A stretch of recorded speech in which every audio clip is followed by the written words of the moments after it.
if you don't live in foresight, you're going to live in hindsight. And foresight is premeditatively thinking exactly how you want your life and what are the strategies and what are the tactical ways and way you're going to get this.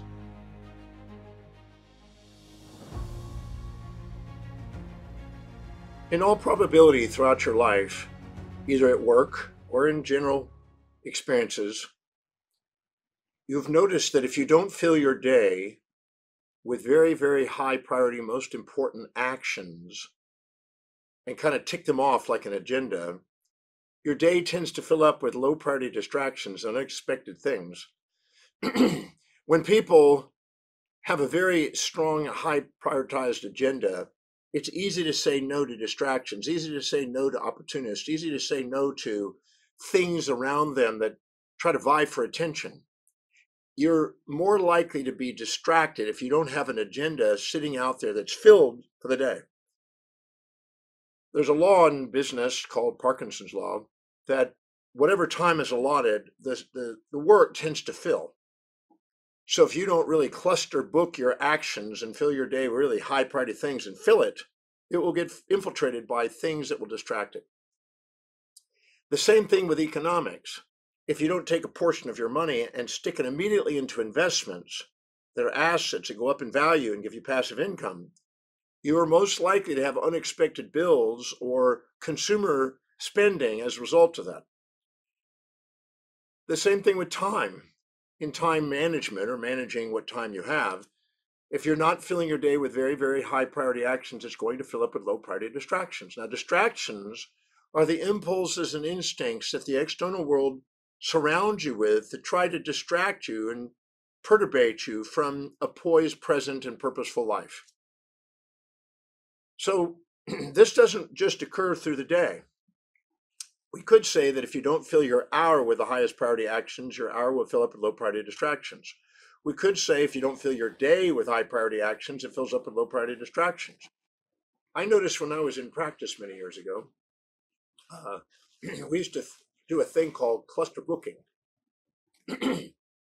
We noticed that if we had gaps in our appointments, that the patients, because we used to time these, the patients before the gap and after the gap would tend to expand and ask more questions or have more complaints or have some sort of distraction or take longer procedure. It would fill in that gap. But if we really had it very tightly clustered, very tightly packed, it seemed like the energy flowed and the patients were flowing more efficiently. So it was quite interesting that it was almost like the feedback from the universe to try to, or from our world and our life, to try to give us feedback to let us know that if we don't prioritize our life, weird stuff fills it. So I noticed that I cluster booked and I made sure that I had a full thing. In fact, I even wrote down 13 things to do that if I didn't have a patient right there to work with, that I had 13 high priority things to do, because if I didn't, I noticed that the unexpected salespeople or someone would call or emergency or something would break down. It's a thing in physics called entropy. And entropy is a tendency to go from order to disorder. And we automatically have disorder coming into our life if we don't bring order to it. So it's very crucial to take the time to prioritize your life and plan your life out. And if you've probably ever written down a goal, you notice if you write the goal and read the goal and focus on the goal and fill your mind with how you want it, you see more synchronicities and opportunities that are in the direction of that goal. We have an area in the brain called the pulvinar nuclei. It's in the thalamus, and it's really interesting. It's the diencephalon. It's the area of the brain that is involved in filtering anything from our sensory world before it goes into conscious awareness in the cortex. And this area of the brain, automatically, if you're really clear about what your intention is, it literally filters out information, and you don't notice things that aren't related to it, and it filters in information that is. So clarity of purpose and clarity of intention helps you have more synchronicities and allows you to see opportunities that are there instead of being distracted by all the things that aren't really priority. But if you don't have clear intention, you get bombarded because there's no clarity of what it is, and it doesn't have a filtering mechanism. So it's important to prioritize your life. It's important to plan out what you want and fill an agenda up front. If you go shopping and you don't have an agenda, a checklist of exactly what you're wanting, you have a higher probability of impulse shopping. Oh, there's a sale on. Oh, I need to discount it. Buy that, buy this. And the external world runs your life. That's why I try to tell people that if you don't fill your day with high priority actions, it's going to fill up with low priority distractions. And that occurs in every area of our life. If we don't fill our mind with exactly what we want to think about, we automatically have distracting thoughts. In business, if we don't fill our hour with exactly the highest priority actions, it fills up with low priority distractions. When it comes to finances, if you don't put your money into assets, it ends up getting distracted and destroyed by unexpected bills and liabilities and consumable items and impulses. That's why most people's houses start out with very little in it, but over time it accumulates and it's just packed with stuff because of impulse buying, not prioritized planning. The same thing in relationship. If you don't plan an agenda for a night out or a date night out or something, weird stuff fills it and you don't have time for it. And the same thing in social. If you don't prioritize who you're going to hang out with and who you're going to associate with, you'll probably get people that are not necessarily priorities, that are opportunists that distract you. Your physical health, if you don't prioritize what you eat, don't prioritize what you drink, don't prioritize, what you feed your mind and body, you're probably going to end up being impulsive. And when you go out to dinner, you'll just go and whatever's on the smorgasbord, you'll take a bite of instead of planning it out and thinking it through. That's why there's an old proverb for those who fail to plan tend to plan not to succeed. They plan to fail because they're not taking command. The same thing in your spiritual life. If you're not prioritizing what's going on in your mind and feeding it something of gratitude, you're guaranteed to have more opportunities of ingratitude coming into your life. So that's why my mom told me when I was a young boy, says, make sure you count your blessings, because those that are thankful for what they have, they get more to be thankful for. So if you're not concentrating on gratitude and concentrating on what you love and not concentrating on who you love to be with, you're probably going to have distractions. That's why I tell people to go through and make sure you plan out your life. I started planning at age 17, consciously, formally started planning out my life at 17. I have a program called Master Planning for Life. I've taught thousands of people this process.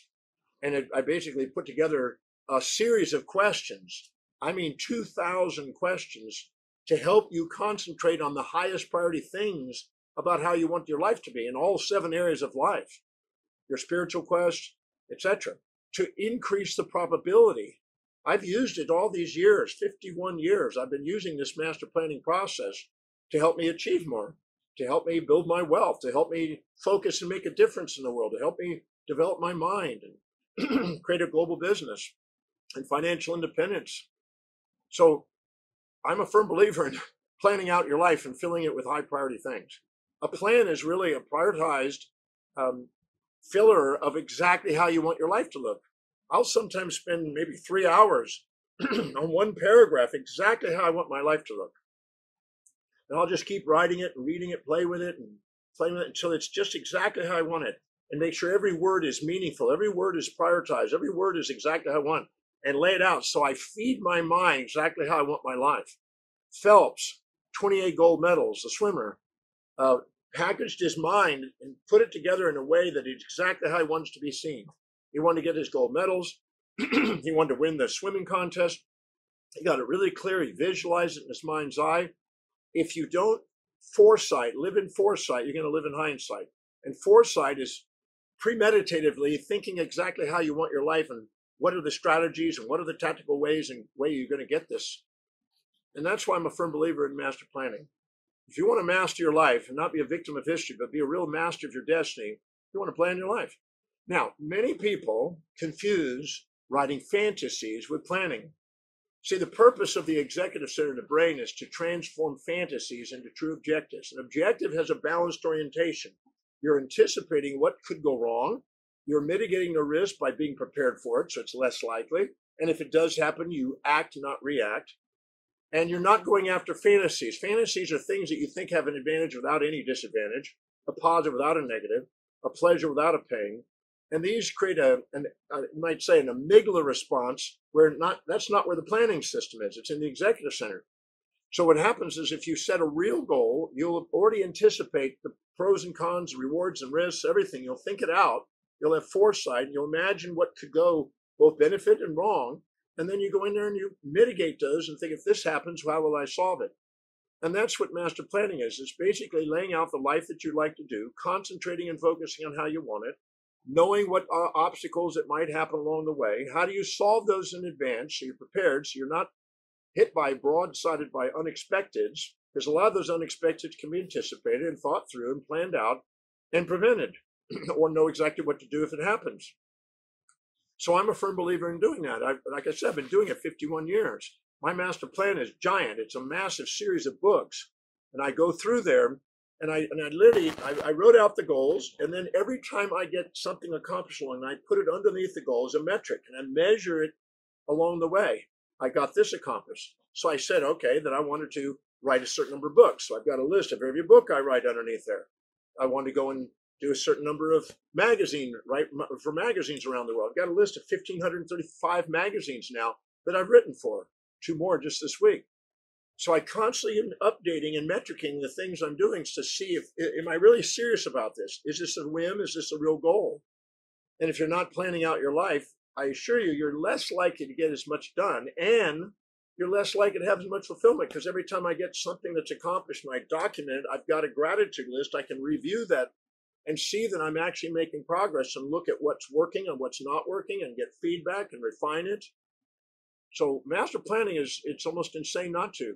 Imagine getting into a jet plane and the person that's flying the plane doesn't have a checklist, doesn't have a plan to make sure that these are the priorities that need to be done before we take off.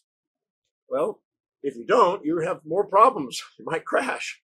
So that's why they have a checklist. And the checklist is like a mini planning system. It's making sure that you've got all these things taken care of before you take off. In your life, before you take off in your life, if you want to do something extraordinary with your life, it's wise to have your checklist. And your checklist is the actions that are proven to achieve what it is you want. To the things that are most effective and efficient in achieving the most outcome. So taking the time to go through there and really planning out exactly how you want your life. I say start with what is it you would love to manifest in your life? How do I get handsomely and beautifully paid to do it? What are the highest priority action steps I can do to make that happen? What obstacles might I run into? How do I solve in advance? What worked? What didn't work today? How did I do it? How can I do it more effective and efficiently tomorrow? And how did, no matter what happened, how has it gotten me one step closer to this objective? A master planning in my master plan, I have all my values, so I know exactly what my hierarchy of values are, and I know what's priority, because I know if I stick to priority, I get way more done. I have more fulfillment. I have my mission statement, which is a summary of what's most important in my life, about how I want my life to look. I've got my love list, which is exactly the master plan itself, everything I would love to bring into my reality. And I write it out and I define it and I keep the metrics under it and I keep the gratitudes. I've got a gratitude journal that I keep every single day of my life. It's thousands of pages now. And it's basically everything that I've accomplished. And whenever I get to the end of the day, I write all the things I was grateful for that I have the opportunity to do, people to meet, go places. And then what I do is I take and I put my metrics in place. So I'm working on my master plan daily. Literally every single day, my master plan is being remodeled, being added to, being refined, checking things off. If I write for another magazine, it's documented. If I do another TV show, it's put in there. Any individual that I meet, anybody that's a prime minister or somebody that's got celebrity status, I put it in there because I had a goal to be able to interact with people around the world that had global influence. I keep records of all this so I know that I'm actually focused and going after what I want, and I get way more accomplished. I look at all the things I'm delegating, things I want done, but I can do through delegation. It doesn't require my service and focus. And I metric it all and master plan out the life. And I know I've gotten way, way more done. That I see some of the people that don't take the time to do that, and I see the impact, and I see them frustrated, distracted. I see them not as far along in their objectives, and I see the impact of planning. So it'd be impossible to convince me that it doesn't pay off. Now, some people say, oh, if you want to make God laugh, tell him your plans. Well, that's for people that set up fantasies. If you don't know what your values are, please go to my website, drdemartini.com, and go through the value determination, the determine your value section, and take the time to do it. It's free, it's complimentary, it's private. Take the time to do it because you want to fill your day with the highest priority actions you can. And then if you're not taking the time to plan life out, I assure you, life is going to distract you. It really does pay off to cluster book your life. to plan out how you want. I keep a very busy schedule because I find that when I keep a very busy schedule, I don't get distracted as much. I've delegated everything off my plate. When something comes in and tries to distract, I just send it over to somebody else. I learned to do that. And people say, well, that's because, well, you're wealthy and you've done this and everything else. I became wealthy because I did it. I didn't have the wealth to start. I started doing that and my wealth came to me because I started prioritizing. When you do what you really love to do and you can't wait to get up and do it, people can't wait to get your service. But if you're doing distractions and putting fires out and letting other people run your life, then you're probably not going to be as fulfilled or inspired, as productive, and not have as much meaning in life. You decide what's meaningful. You're the one that decides how you want your life. You're the captain of your ship and master of your fate. It's up to you. And nobody's going to get up in the morning and dedicate their life to your fulfillment. There's no genie out there that's dedicated to your fulfillment. It's you. So take the time to start thinking out how you want your life and writing it down, typing it up, or come to the master planning. I have a program, Master Planning for Life. And sit down with me. What I do is I actually sit there, and about every hour on the hour, I'm doing a presentation on how to master that process. And people are sitting there on their computer and planning out their life and defining how they want their life. I've seen people write books after a result of that and publishing books. I've seen people start new businesses from it. I've seen people find relationships that they've been searching for because they defined it and made sure they got really objective on it, not fantasies, and looked at what their life's real values were and what would be required to be able to help them fulfill an androgynous pursuit. And I've seen people go out and increase their social life. I've seen people, just like in the breakthrough experience, on how to own the traits of the greats. I put that in the master plan. Who are all the people that I would love to interact with? Many years ago, I wrote down 50 celebrities that I wanted to meet. I want to meet Sylvester Stallone and Arnold Schwarzenegger and lots of different people. I've met them all. In fact, I've met hundreds of these people. Thousands of these people now in different celebrity positions. And it's because I wrote it out, mapped it out, increased the probability, positioned myself, did public relations to increase the probability of where I would be hanging out, where I'd run into them. And I followed a strategy and it's paid off. And the opportunities and the associations and the ideas that you get, if you're not filling your day with high priority people, you're filling it up with low priority distractions. So take the time to master plan your life out. That's why I put the program together to help people save themselves enormous time. I've been doing master planning 51 years, and I've accumulated a lot of questions that help people put a business plan together, put a financial plan together, put a relationship plan together, put a social life plan together, a physical health and wellness program, a spiritual pursuit, and an intellectual development program and plan. And I believe that you can go and create all those areas and empower them all. I've had, since I was 18 years old, a desire to empower all 7 areas of my life. There's no doubt in my mind that the master planning has allowed me to achieve that. And that's why I'm taking the time to remind you, if you haven't thought about it, about how important it is to plan out your objectives. You would not go to Mars. Elon Musk would not go to Mars just on a whim. They think of every possible thing that could go wrong. They go and test things. They look at all the possible things. They try to mitigate the risk. That's a planning process. You don't build a bridge. You don't build a giant building. You don't go out to Mars. You don't accomplish anything. You don't get a Nobel Prize winning without a master plan. So that's why I tell people, most people, it was Alec McKinsey in his Time Trap. When I was 27 years old, I read this book. And he said that the people at the top are planning up to 60, 70% of their time is in planning. Then they're delegating and they're surrounding themselves with experts that are greater at what they're doing than they are. And those people go way farther than people that are at the bottom that don't plan and are doing it all and putting out fires along the way. Go read The Time Trap and you'll see a little section they did on that. It's very important. And he says that executive center in the forebrain is for planning. It's for mitigating risk, strategically planning, executing those plans, and achieving through delegation. And it's delegating lower parts of the brain.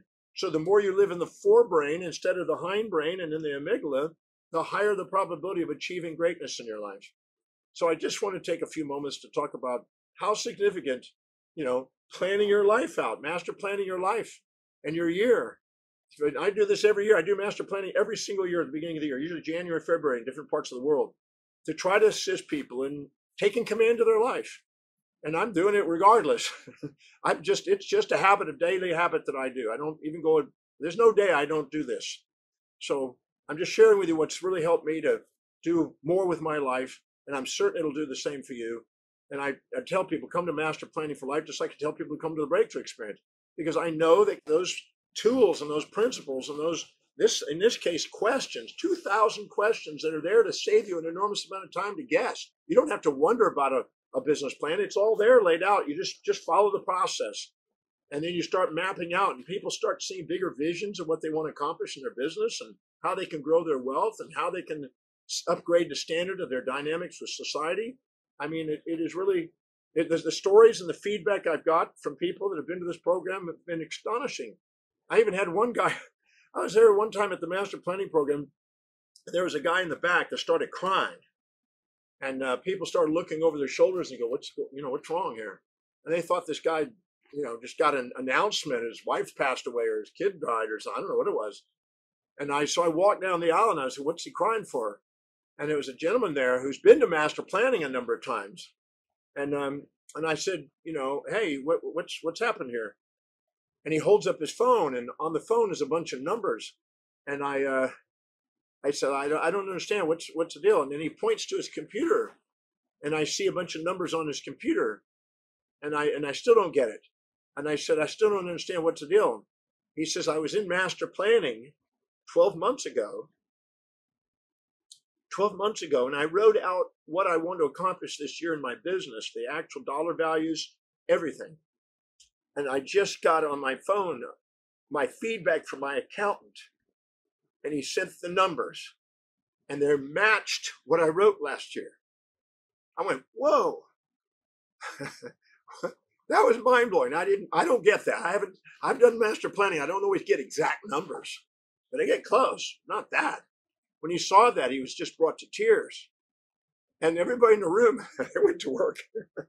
They didn't sit there and go, okay, this might be a new useful thing to do. They went to work and they started getting really specific and clear about their objectives, because that's what the gentleman did.